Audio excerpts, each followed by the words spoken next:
Join us, the Humanitarian Heartbeat Podcast, on a journey where we delve into the heart of the matters that truly make a difference.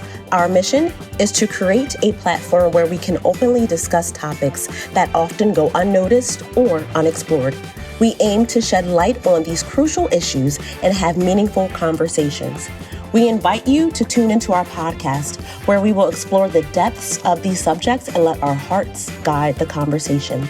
Together, we can create a space where everyone's voice is heard and where we can collectively work towards a better future. Welcome, everyone, to the Humanitarian Heartbeat Podcast. I am your host, Nia Imani, and I have the pleasure of interviewing this beautiful woman sitting right in front of me, virtually, kind of. Yeah, we'll go with that. Her name is Alexandra Janelli. Thank you so much for joining us. Hi, I'm so excited to be here to chat with you. I'm sitting in my comfy chair so we can spill some tea, chat, hang out. I'm ready for it. The tea. Yes, the tea. I love it. You guys are not going to believe what she does. She is a multi-hyphenate entrepreneur. But yeah. One of the main things that blows me off the water is this. She is a globally recognized leader in the field of hypnosis. Did y'all hear what I just said? She is celebrated for her innovative approaches to transforming the subconscious mind. She's a certified hypnotherapist, and she has dedicated her career to helping individuals unlock their full potential by addressing the root causes of limiting beliefs, habits, and emotional blockages. And she so kindly said, Nia, don't read my entire bio, but we'll go into her bio as I'm asking questions. But how did you even get into this? Oh my gosh, that is always the question. The first question, well, it's the second question I get. The first question is, are you going to hypnotize me right now? And the second question is, how did you even get into this? So the answer to your question is, I ended up seeing a hypnotherapist years and years ago, and it just changed my life. I was an avid finger picker in terms of cuticles and just would go at it. And my doctors wanted to put me on a high dose of medication for it. And I was like, I just don't think that's the route I want to go. And I mean, people would be like, just stop doing it. And if you know what having like nail biting or finger picking is like, or skin picking, it's like asking someone to stop breathing for like a long period during your day. And you're like, I just can't. Yeah. And so I ended up on a lark going to see this hypnotherapist. And I kid you not, like within one session, it like cleared up. And I was like, how is that possible? And it wasn't until years later that I ended up going back to school for it. But I was so blown away because I went back to the hypnotherapist for her several other things that I wanted to work on, belief systems and how I was self-identifying in terms of the world around me. And it changed my life. And I was like, I'm either going to be a graphic designer, a veterinary technician, or a hypnotherapist. And turns out I fell in love with what I do and the schooling that I got, and was lucky enough to really ride the wave of making it very logical, rational, reasonable, and like make it scientific, like the science behind it, that people could understand it so that it's not sort of this woo-woo, really out there, like what you see on stage shows and TV and cartoons, but to make it like a viable source of like alternative therapy for people. I mean, I love that. But can you explain, because the only thing that I can think of when I think of hypnosis is what you just said, like on TV, on movies. What is it? It's a really great question. So I'm going to explain it in the most simplified term. Hypnosis and meditation. Okay, so it's a deep state of relaxation with an acute focus. And that's the like feeling of the state. So hypnosis and meditation run a very parallel line, meaning both of them are going to help relax the body and then relax the mind, opening up your subconscious. And we'll talk about what the subconscious is too, because it's sort of this nebulous place. But where hypnosis differs from meditation is that instead of just leaving you to sort of extrapolate and have mindful moments, hypnosis is going to go in to offer suggestions of how things can be based on what it is you want or don't want.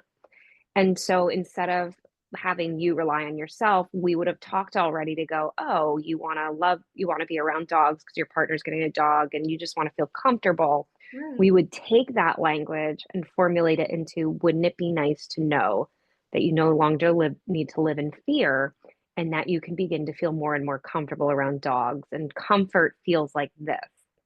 And so that's really where the difference comes. That's the fork in the road of hypnosis and meditation, but they're very similar. But again, it is not what there is stage shows that you'll see, right? Those are real. They are?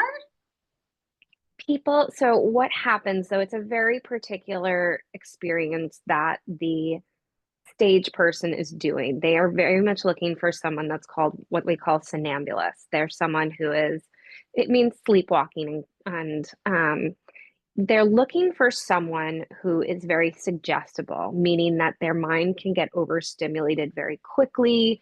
And that when your mind gets overstimulated quickly, it's like too much liquid in a cup and it sort of falls all over the place, that they become much more suggestible to what's being asked of them. Not everyone's going to be a willing participant, one to get on stage, right? So Yeah. they're all looking for people who are like, I'll do it.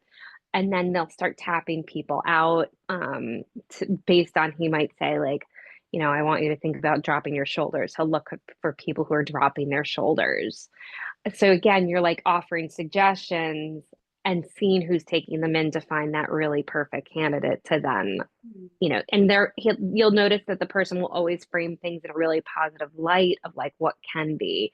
That way the mind's much more likely to be willing to do those things. But again, that doesn't mean that you would do just anything, right? Like if I told you to strip off all your clothes and run around like quacking like a duck, and you just genuinely never would want to do that because you're like, I don't like my body, or I just don't love public displays of affection with myself, or what have you, you're not going to do it. You would probably just open your eyes and be like, yeah, I don't think so. Thanks, no thanks. But So is there's it still like, a level of discernment that happens in that state.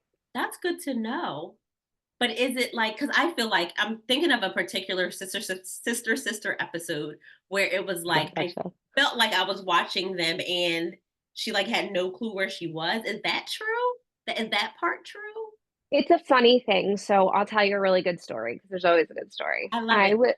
When I had just graduated from school for hypnotherapy, I remember being at a party with my significant other at the time, and someone was like, come on, hypnotize us, right? And we were in the room, and I was like, no, I don't really do this type of like work. Like, it's not stage stuff that I do, but sure, you're all been drinking, let's like play.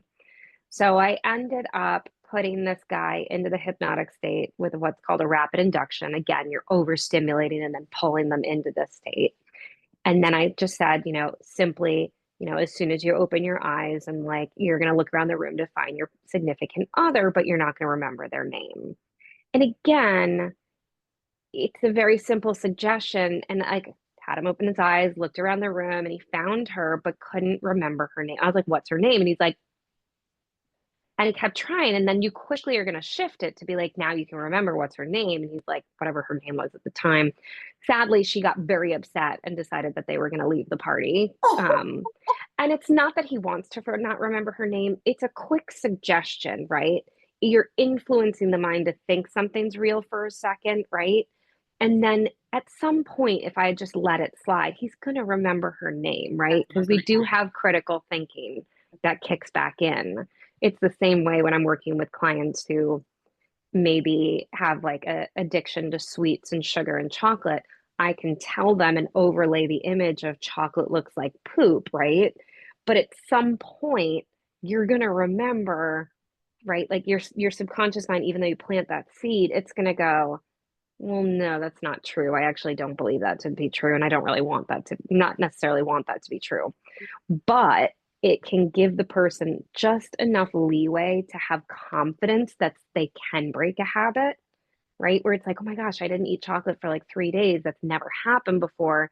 Now I have confidence that I can shift it. So there's little things like that there are tricks to the trade. But yeah, you still have a level of discernment and like conscious mind that holds in there a little bit. This is so interesting. And it Yeah. has me thinking too, like, first of all, I never knew any of this, number one. Number two, what do you say to people? Because I've heard of this. Um, it's not like of God, or you shouldn't like be under hypnosis. Like the two worlds don't work together. Like religion and hypnosis. Is that completely inaccurate, or is that true, or is there, like Yeah, I've never been asked that question. It's a really interesting. So I guess I would first question, like, tell me about the belief system of, you know, is it because something else would be influencing your mind or under the power of, if that's the line of thinking, again, you would never, there's three things you have to have really when you go into a hypnosis session. You have to trust the person you're working with. You have to have an openness and willingness to discuss what it is you want to change. And you have to believe on some level that it can help you, mm, right? And you're doing it for yourself. So, yes, would surrendering to a hypnotherapist, I mean, this is a weird analogy, but it's no different than surrendering maybe to like your partner or someone you believe can be something for you in that moment, right? I believe that a therapist, hypnotherapist can help me create change. They just have the right tools. I believe my partner can share a beautiful life with me, therefore I'm going to give myself to them in marriage. So, it's not really, it's surrendering in a trust of a process versus a power. wow. Does that That make should be sense? your hashtag. That makes so much Yeah. sense. Yeah. And it is a process. So it is a like, let me get to know you. Because again, if I were really creepy, which maybe I am to some people, I'm not the right person, right? It's again, same with partnership, right? You're like, Yeah. you're not my person. Yeah. And that's okay. You're going to find someone who is your person. And, we all have different methods and techniques and such. So it's just trusting in the process and believing that life can be different and that there's a hope within it. And it, again, like a lot of people are like, oh, it's just voodoo and I'm Well, like, no, it's okay. actually, yeah, it's voodoo. It's not real. Um, Again, like the hypnotic state is the state between awake and sleep. So Mm. like you already go through it twice during the day. And then you always get the people who are like, yeah, but you couldn't hypnotize me. And I'm like, no, probably not if you didn't want to be. Yeah. Like there are ways you can sort of force it. But again, like if someone was like, no, I don't want you to, you're not gonna be able to. So it's a will, and an allowance and a trust Mm. with all of it. And I think when people finally get into the hypnotic state and they recognize what it actually is, they're like, oh, this is actually, they're like, this feels very familiar. And I'm like, Mhm. yeah, because it is the state between awake and sleep. You're still aware, but you're not unconscious, right? That's more the unconscious work. Um, you're just very focused. You go through it. You'll probably, to make it, relatable, when you read a book Yeah. and at first it's like you're reading every single word, and all of a sudden then your eyes just start moving, right? And it becomes very hypnotic in that Mhm. way, but the words turn into visuals, Yeah. right? I remember reading Harry Potter and being like, wow, this is so visual. Mhm. And that's because you're in a hypnotic state where it's like you're taking in information, you're getting acutely focused, the room around you sort of fades while you're engulfed into this vision of the world that the writer is describing for you. So the hypnotherapist is kind of like the author of a story for you that you then can get engrossed into and create change because the mind works in these visuals. I love that. Yeah, it's not scary. It's so not scary unless you think it's going to be scary, but it's Yeah. so not scary once you do it. That actually brings me comfort because you hit on the nail, like with voodoo and just all negative things. But you really dispelled a lot of myths and just saying all those things. But I Yeah. wonder, it makes me think though, why do people think that? Is it because they just aren't knowledgeable about it? So they're just making up Yeah. things? Well, it's an interesting topic because if you get into like why do people think that, right? There's two parts to your mind, right? Conscious mind, which is your logic, your reason, your willpower. We use it like every day, right?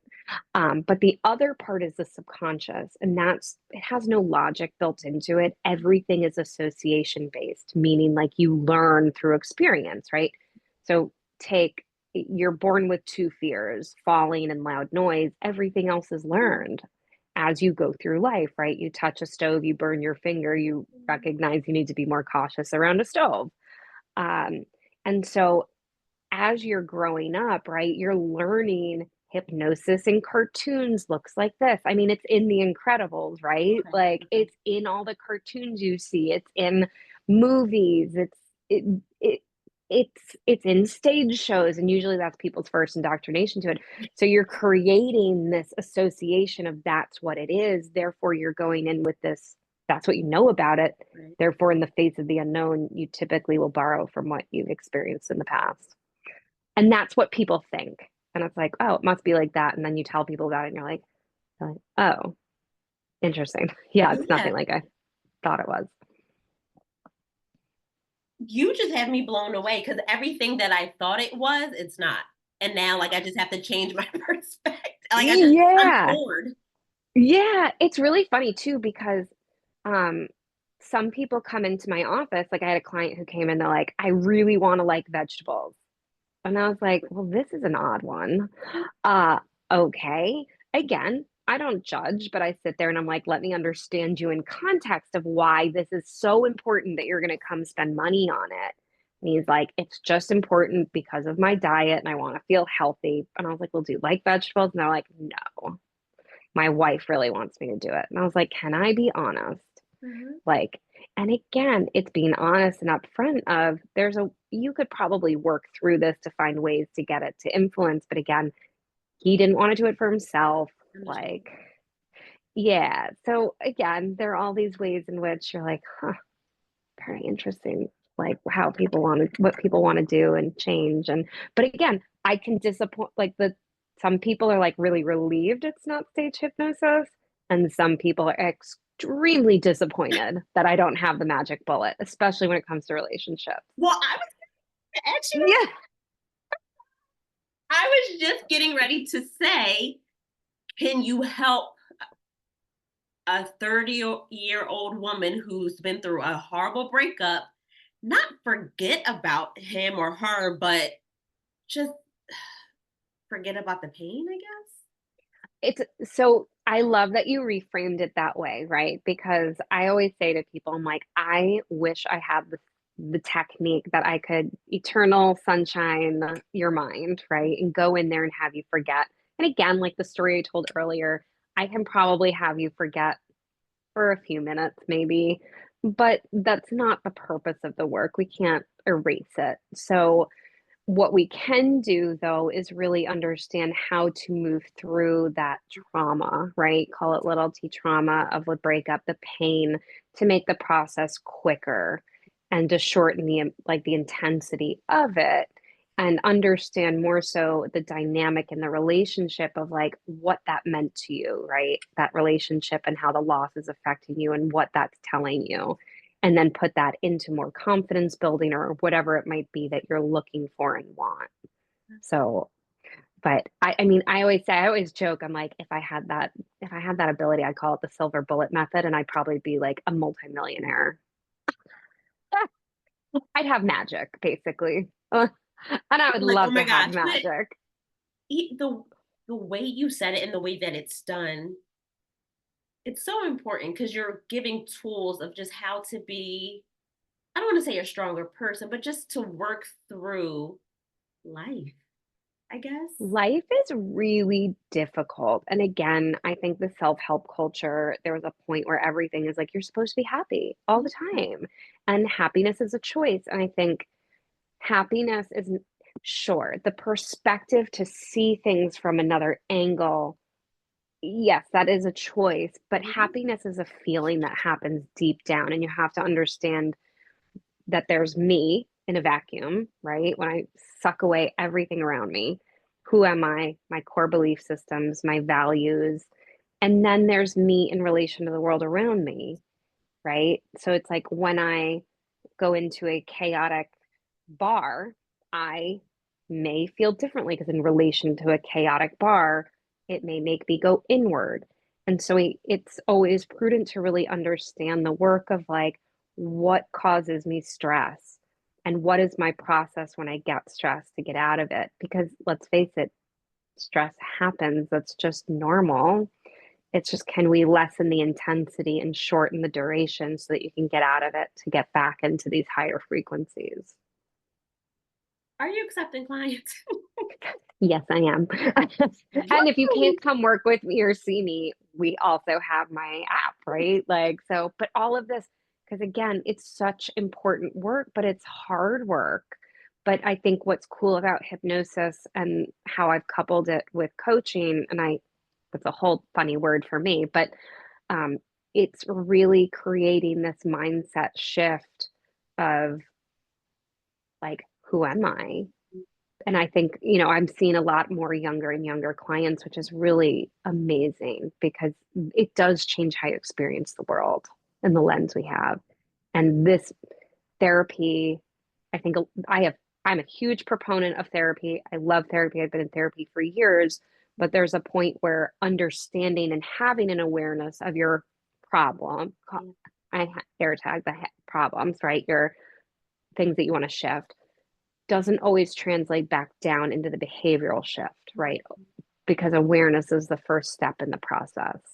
And then it's, okay, so how am I going to get that shift? And that's where it's, well, what do you want it to be? Now that you get it, where do you want to go with it? And that's where hypnosis and coaching come in. We move you forward. You are, let me, before I ask you another question. Oh my, Don't give me too much like credit. I mean, I'll take credit, but I think it's not a finite process. It's going to be different for everyone.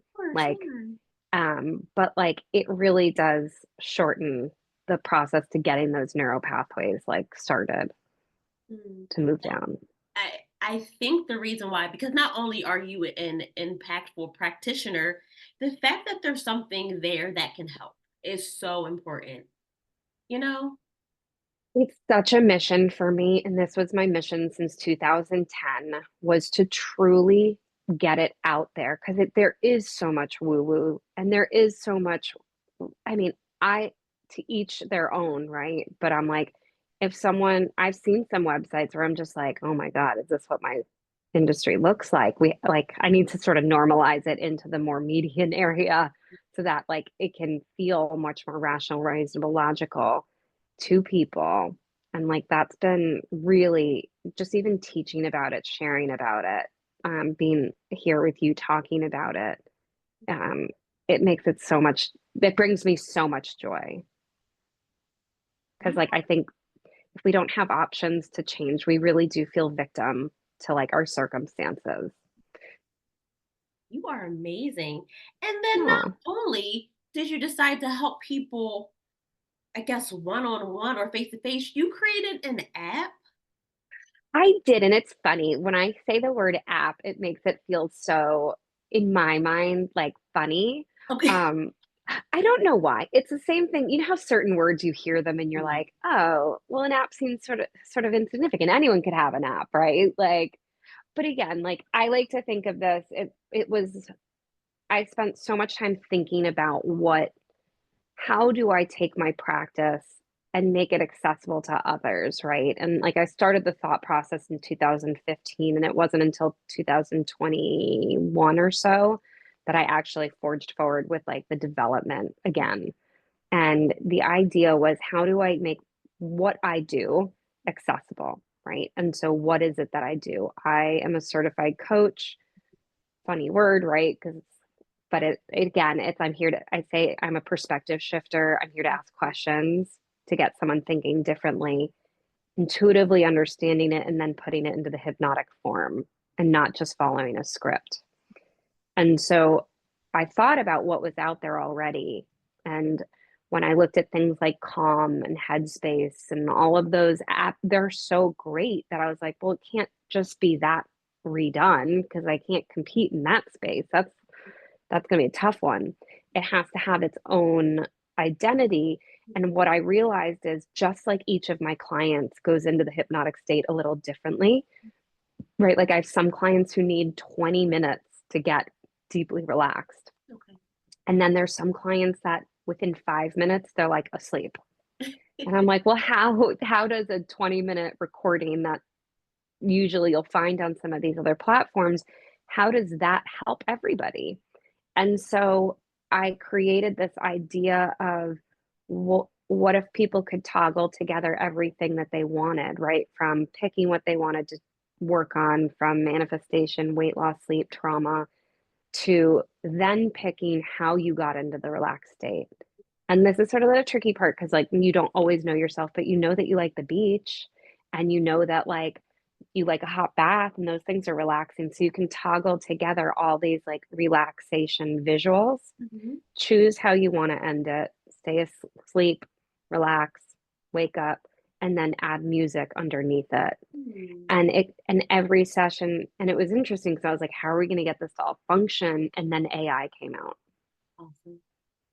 And it was like, oh, because again, high content, every piece had to have the same voice or it sounded funny. And we were working on it that way. And I was like, but how do we normalize it so it always sounds so seamless in the transitions? And that's when AI came out. And we did a whole voice generator. And like now it just makes it so seamless and it's so beautiful. And I've spent so much time training this model to make it so pungent in terms of the suggestions based on like the hundreds and thousands of clients that I've worked with, Mhm. that I was like, wow. And then we added in like, you can go and listen to meditation music in case you don't want to listen to someone yapping in your ear. We also have a coaching bot portion of it where you can like, it'll help shift your perspective, daily activities. So it's like really, it's so phenomenal that like I think when I finally had it all like and I stepped back, I was like, damn, because it had to be perfect, and it was 4 years of like really perfecting it, and I was like, we did it. I was like, wow. So feeling really proud about that, and now it's just getting the word out to other people to use it and know it exists. So I mean, I know we're on a interview, but I'm about to download it. What have people been saying? Like, give me that yeah. feedback. I'm just so excited to hear it because after this, y'all listen to this, we're downloading right now. But tell us what people have been Yeah. Yeah. So the feedback's been really interesting from the beta. People got to experience the beta, which was me actually, my audio voice, like, saying. and the differences that went up and down. And it was very jarring. And I was like, oh. So then we spent more time fixing that. And then we got the voice generator and then the voice generator, all the tech stuff. But now the feedback we're getting now, I had someone who was using it. They were in the hospital because they were getting their gallbladder out. And they were saying the doctors wouldn't give them any more pain medication because obviously um, they were at their dose and wasn't sure what to do. So they were like, I'm gonna do a burble. Did it, and he's like, I can't believe it worked. Like, because there's perceived pain and there's real pain, and the more that you can relax the body, pain can dissipate, like that, like intensity of it, because you start to worry about it. My daughter amazingly always wants to do a burble going to bed. She's probably my biggest fan, which I'm like, wow, kids who want to meditate, right, or listen to burbles, like how cool is that? We had someone who was talking about how hard a time they have falling asleep, and it has just made their life so much easier. Um, I'm trying to think of some more of the stories that, it, I think when you make something, you always assume it's not good. I don't know, not everyone, but I always assume it's like not good enough. That's my driver. And then when you hear these stories of like how you change someone's life or really help them through a breakup, or, you know, people out in LA who are going through the fires and lost their homes, and how they're using, we created a whole trauma program Wow. because let's face it, like you don't have to have had this huge monumental experience to have trauma. Trauma can be really little. I know when I did my hypnotherapy to stop my picking, I regressed back to when I was like 1 or 2. And my trauma that caused this, or was one of the causes for my habit, was that I woke up from a nap and I was alone in the living room. And to my adult self, that's really stupid. It's like, no, So we're just now, in the other, it's like your parents in yeah. the other room. But to a little baby who doesn't know any better, Yeah. it was so traumatizing to be like, oh my gosh, where am I? I'm alone. I don't, that it was painful, and it created coping mechanisms. So, um, the fact that like there's now a tool not only that talks about it, it's not just therapy where you're like chatting with a bot, but Right. it's taking it so much deeper where you can release it. And I think what's cool is that you don't have to regress to like get the benefit. You can sometimes just take where you're at and move forward without it, right? Versus having to go relive it, re-experiencing it. There is that work. And you know Danielle Massey, she does shadow work and it's like phenomenal, phenomenal, and highly recommend it to everybody. Um, but I think this is a way that, you know, again, you can now move forward without having to like feel re-traumatized. And you know, if you're going through something really like emotional and heavy, that it doesn't turn in, you know, you can stop it before it turns fully into like PTSD and all that stuff to just nip it in the bud and reframe it, reperspective it, and all that stuff. I mean, I You, could talk about this for hours. I mean, I was just Like, thinking, like my niece, she tells me she's how old is Gwen? She's 8. And she says, you know, TT, I do meditation, but I'm going to tell her on her tablet to download your app because it's like, you need to be in schools. You need to be in like yeah. So every anyone, learn.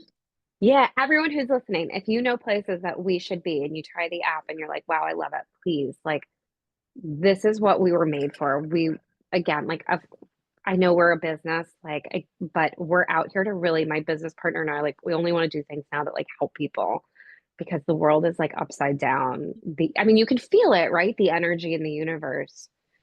I mean, it's anxiety provoking, and you know, if we don't know self-regulation, it keeps intensifying, and it's how do we keep coming back inward to move outward?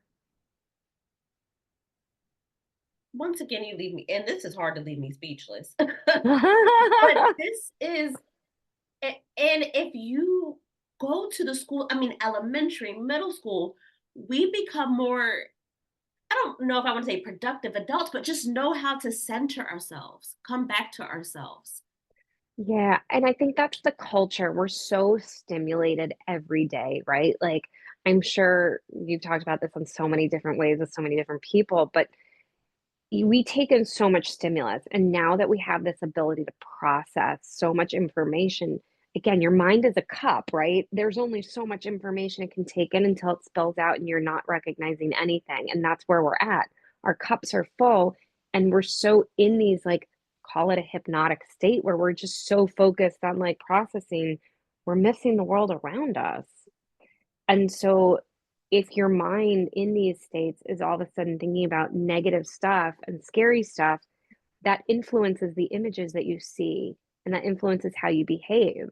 So, a lot of times when I work with clients who come in really anxious or uptight, I'm like, oh, wow, you're already in a negatively induced like trance. I need to kind of help you get grounded and come out of it in order for us to go back in. It's a really interesting like experience because you can tell like there's a couple things you can tell when people are in a light hypnotic state or a trance or really overwhelmed. If you like have them close their eyes, you'll notice the eyes wobbling up and down, or because then they move side to side like in an REM state, and then they'll roll up and inward in the different depths. Yeah. So like I might have a client close their eyes and just be like, let me just gauge where you're at here. And I'm like, oh, you're like deep in it, or like let's do some grounding first before we jump into what we need to work on and talk about it because they're just so worked up already. They're not even present. And you'll see that with people. How many times have you talked with someone, their eyes are like glazed over? Yeah. Yeah. That's a sign that they're getting overstimulated. You can download your app anywhere in the world. Yes. So And we people just afraid launched. to So like we're still really new. If you haven't heard about us, now you know. You're in the know. Alexandra, this is amazing.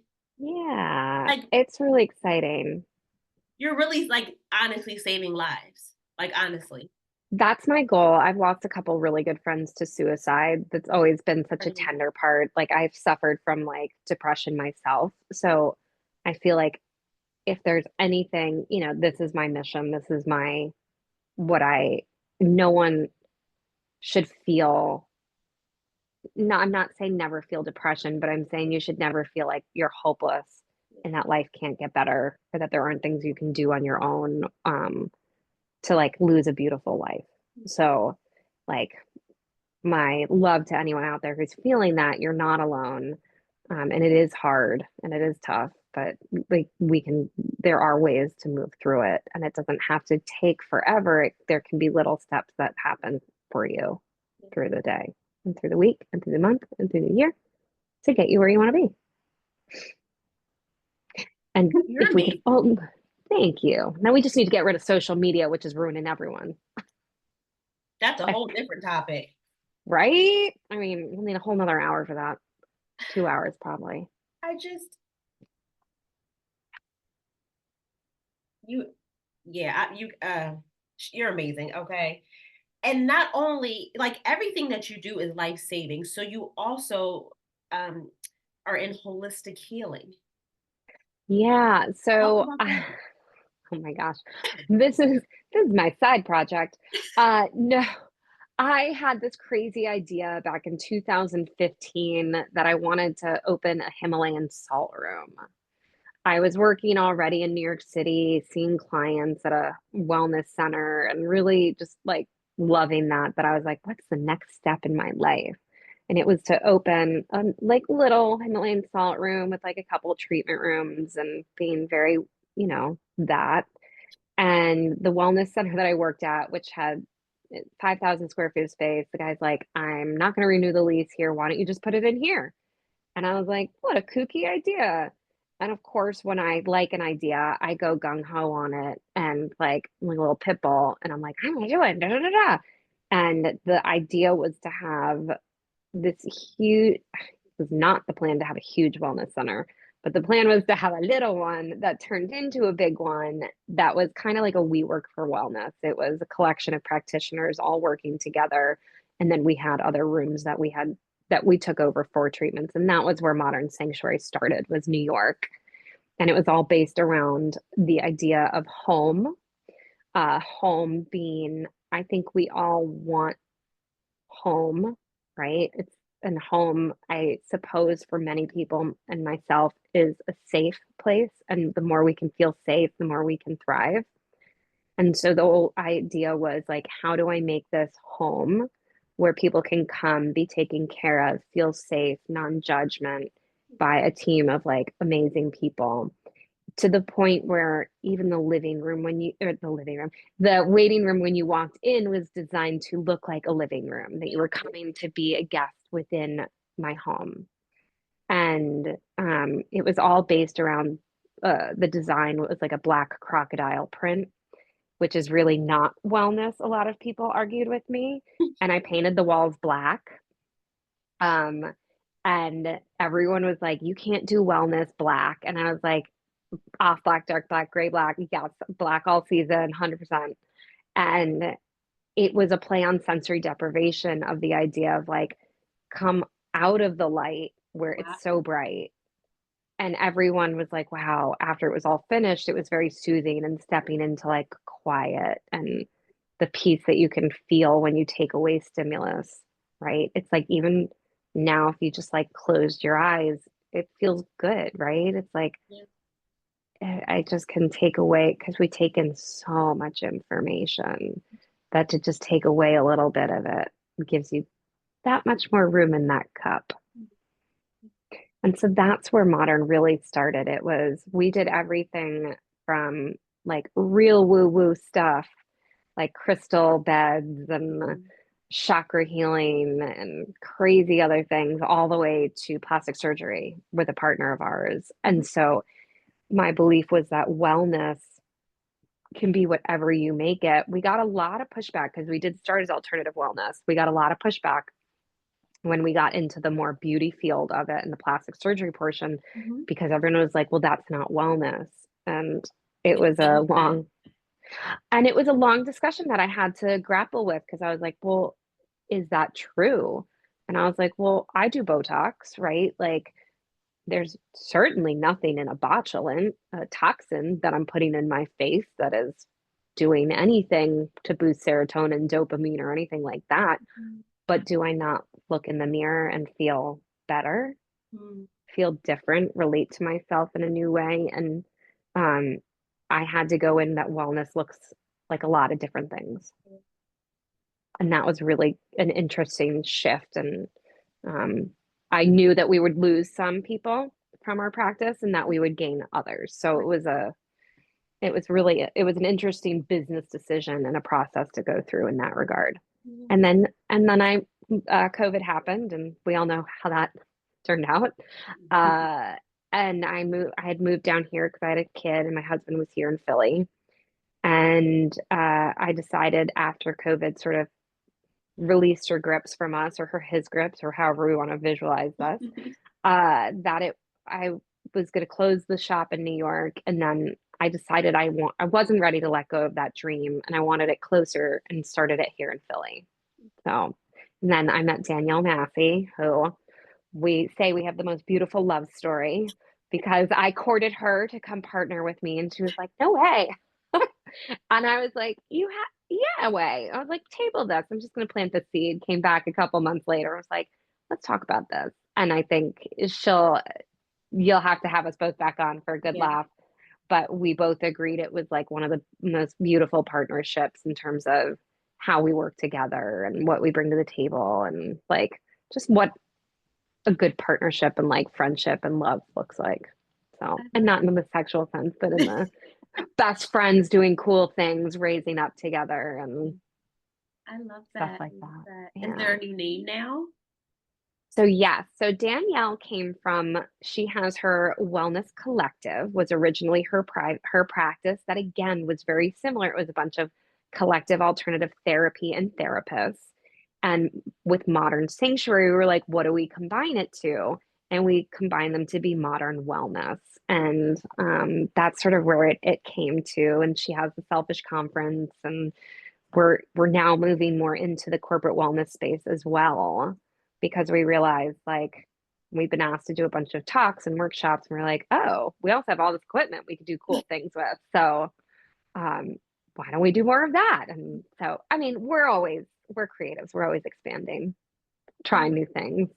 I love that. What do your talks or workshops or events look like? Yeah, we've done a bunch. Danielle certainly could speak to her larger, really incredible selfish events, which are really all about understanding like it's not selfish to be well, right? That it's needed. I know she went through a horrible cancer experience, and it really pushed her into this path. And I always say, I'm like, I'm so sorry you went through that experience, but I'm glad this is where you landed.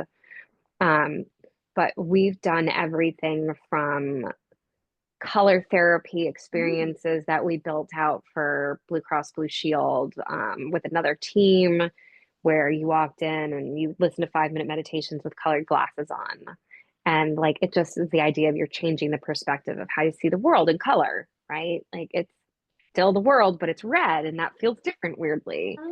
Ah, We have brought uh, our oxygen bar to events and like had that available for people while they listen to a meditation.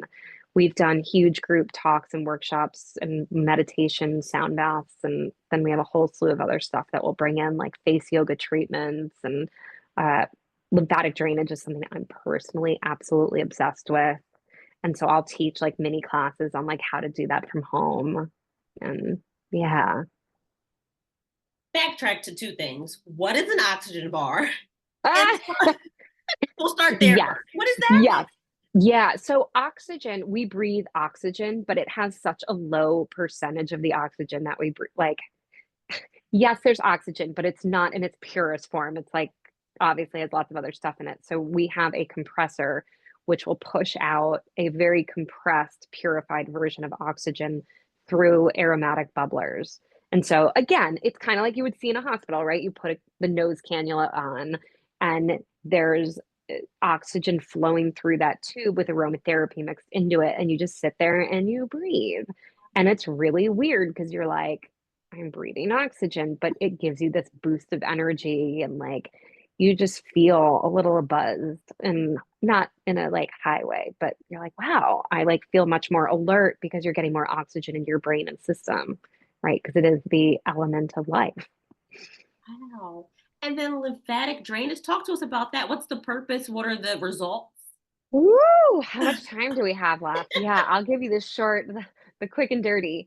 Your lymphatic system is the garbage system of your body, right? It's, when you get sick and you're like, oh, my glands are so big, that's Mhm. because think of those as like filtrations systems, right? Like your Brita, it's your Brita filter of your body. I love that. And when you get sick, it's going to filter out all of the yuck from your body that's being healed from all the other stuff. And so, if your system gets overloaded or sluggish because it relies on movement, right? Unlike your circulatory system, your heart pumps it, but your lymphatic system relies on the muscles to move and pump it. Mhm. And so, if we're sedentary a lot or we're influencing the system with too much like toxic stuff and food and salt and what have you, the system becomes sluggish and you'll get things like fatigue. It causes a lot of sickness to like ensue. And so what you do is, lymphatic drainage, which is opening up the thoracic area here where everything filters back into the circulatory system to get it moving so that it can flush the system quicker and more efficacy. And there's ways to do that. And a lot of people like Hallie Bieber's lymphatic drainage specialist had like a 2,000 person wait list. And so it's trending. It's just people don't understand what it is. They think it's this like hard, painful Yeah, technique, but yeah. it's not. I mean, if you think about it, your lymphatic system is right underneath the skin. So again, if you push really hard on a tube, it's not gonna do much. You have to gently Correct. sweep it to move it and get the fluids going. It's like sweeping a puddle. So it's a very gentle treatment. And like we have 3 different ways we do it at Modern. But you can do it from home. It is very easy to do from home. Yeah. And people will feel like they sleep better, their skin clears up, they get sick less. Yeah. There's a lot of amazing benefits that come from it. But again, if you don't know, you don't know. How often can we do this? I mean, You could do it every day. You what? don't have to. But again, if you're moving a lot and you live an active lifestyle, great. Like your lymph is probably in like a relatively good shape, unless you're eating like crap. And again, that can influence it too. That's true. That's true. But if you're sedentary, I so funny, someone told me that when you check your armpits, they should technically cave in, Okay. which I was like, I don't understand. That's weird. I can tell when my lymph needs cleansing because my armpits will feel very full. And you're like, Interesting. yeah. And that's where you have lots of nodes that empty into the armpits and because everything goes into here. So like you'll feel it in your face. Like you might feel swollen and bloated. And like again, that's just fluid retention too. Fascinating, right? Are you a keynote speaker too? I mean, I feel like I haven't done a keynote yet, but I'd love to. So I'm putting that out in the universe.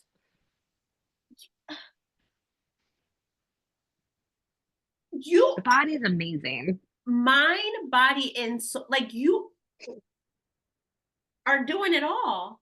Do you sit back sometimes and think like I'm helping people? Like, Yes, that's always been my driver. And I think obviously for me, it comes from a very personal place of, listen, I didn't grow up in a horrible situation. I'm not certainly not going to spin that story, but I think, we all have our traumas, whether they're huge traumas or little that affect us. And depression and loneliness was certainly something that I've struggled with. mhm. And so if you know, our paths usually get missionized by what we want to help other people avoid. I want to help people feel that lonely, sad, helpless at times feeling, whether that's through little things you can do from home, hypnosis, or just an ear that someone can listen and hold space. I try to live genuinely, authentically. It doesn't mean I don't, I think the biggest misconception people have about me is that I'm living this personal, perfect life and I do everything right and I'm making shit tons of money and, I never get depressed anymore. And like I walk the walk and I talk the talk. But again, like I'm human also. So let me just rehumanize myself. Like Danielle will admit there are times when I'm like, hot mess train coming in, like choo choo, open the gates. And like I have my moments where again I just have meltdowns and cry and things are hard. But again, like I'm just lucky that I have the tools to get through those things. And I just want to share them with people. I mean, I would give this all away for free if I could. But again, I got two little kids to feed, and Yeah, yeah, like yeah, there is something nice about you don't go into business to make no money, I yeah. suppose. But I do what I can to like again, if we can certainly make a code for everyone to try Burble, all of your listeners will create a code and get it for them so that they can, when they download it, try it for free, and experience it. And if they love it, amazing. If they don't and it's not for them, that's okay too. Not if, when they love it. When they love it because it's amazing, then yeah.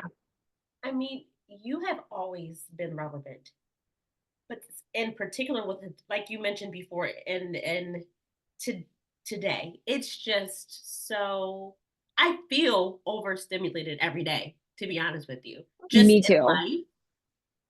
So I'm so blessed that you have created. I mean, we're close, so I can come see you and will come see you. But if I'm traveling somewhere and I can't get to you, I can, okay, here we go. And this Yeah, is what I need. exactly. Because again, it's like me in your pocket. Uh, Yeah. that it's, and I think it's a wonderful tool for therapists, right? Between therapy, don't think of this as an if or uh, A or B. It all matriculates together really nicely because again, therapy is so powerful, but then all of a sudden it's like therapy's done and you're on your own, and it's like it's 4 in the morning and I'm having a panic attack. What am I gonna do? I can't call my therapist like freaking out. No one's awake. So like, yay, if your cat's there or your dog, that's wonderful. I know the feeling, but it's like, now what do I do? And now there's a tool. So you don't have to feel alone. Thank you for creating this. Thank you for having me on to talk about all of this because it's such important like knowledge. Knowledge is power. And when we know better, we do better. Yeah. You're an entrepreneur, you're a business owner, you're a mom, you're a wife, but in everything, who do you say that you are? I love that you're asking this because it's been having gone through closing modern in New York, having been a hypnotherapist, having done wellness tech, having been an environmental consultant in my past life, having two kids, going through so much stuff. I I kind of woke up 5 years after having kids going, oh my God, who am I? And I think I'm all of it. But if I had to self-identify as what I do, I am a hypnotherapist through and through, fully embracing it. And that is my passion. Everything else is just an adjunct to that. But I'm a hypnotherapist and then I'm just me. Where do you see yourself like in 5, 10 years? Like, how are all your tools going to help us? Where do you see that? Um, I would love to just stay relevant, but in a very humble way, meaning I don't need to be out touring the world. I don't need to be Tony Robbins or anything like this. I don't think that's my mission, but it's simply having tools that I can keep providing to people that help them, whether it's a book or an app or classes, just being that person that can just keep being a content tool provider, I guess. Um, I'm just still doing hypnosis like always, forever. I think it's the one thing I feel most proud of that I worked so hard at it. It's the one thing I don't think I was a great student growing up, but like I just fell in love with this. And when you fall in love and passion and purpose line up, it is just so streamlined that I feel like I found my gift and I'm very grateful. And that does not get past me without being so humble about it. Um, it's just like, wow. Uh, when you have a gift, you got to share it. Yeah. Well, thank you for So sharing again. yeah, thank you for having me on to share it. And again, like when you post this, we'll have the code all sorted out for everyone and where to download it. But yeah. How can people reach out to you? How can people get the app and become a client? Just give us all the information. Yes. So you can find Go Burble. It's called Burble, but the web somehow someone owns Burble, so it's Go Burble, right? Like the action, Go Burble. GoBurble.com is our website. We're Go Burble in both of the app stores. Through there, you can always find me in my private practice, which is Theta Spring, like the season, Theta being THETA, like the Greek letter, thetaspring.com. Or you can look me up on Instagram at Iamalexandrajanelli or Go Burble. And Modern Wellness, of course, is out there, and you'll find that as well. But please, like, I love when people write me with questions. I'm here for it. So please just reach out. I've probably said it 10,000 times. You're not like one in a million, you're one of one. I love that. And It's all I can be. I'm just me. Yeah. Right? Thank you for giving us the tools. I mean, I'm very excited to download it right now, to share it with my family, to share it with my contacts. Amazing. And I'm just excited to hear people in Ghana and Switzerland and Australia and just using this life-saving tool. So thank you. Oh my gosh, it's my pleasure. I'm so good. Sorry, my cat is ripping up my chair right now. He's like, damn cat. I know. He's like, you couldn't get away with that without me coming in here to make wreak some havoc, as cats do. Yeah. Thank you for having me on and allowing me to have a voice through your platform that you've built and sharing your platform with me. Thank you. Thank you, everyone. Yeah. She is accepting clients. The app. If you don't download it or see Alexandra, then you don't want to get better in life. And I know we all do. This is the Humanitarian Heartbeat Podcast. We all want to get better. So do what you have to do. Contact her, download the app, and let's get better. Yeah, let's do it. Yes. Thank you so much for joining us. Bye. Bye. Thank you for joining us on the Humanitarian Heartbeat Podcast. Remember, each conversation brings us closer to a world where compassion thrives. Stay connected, stay informed, and let's keep the heartbeat of humanity alive. Subscribe, share, and be a part of our journey to make a difference, one conversation at a time. Until next time, keep your hearts open, your minds curious, be a blessing to others, and give agape love. God bless.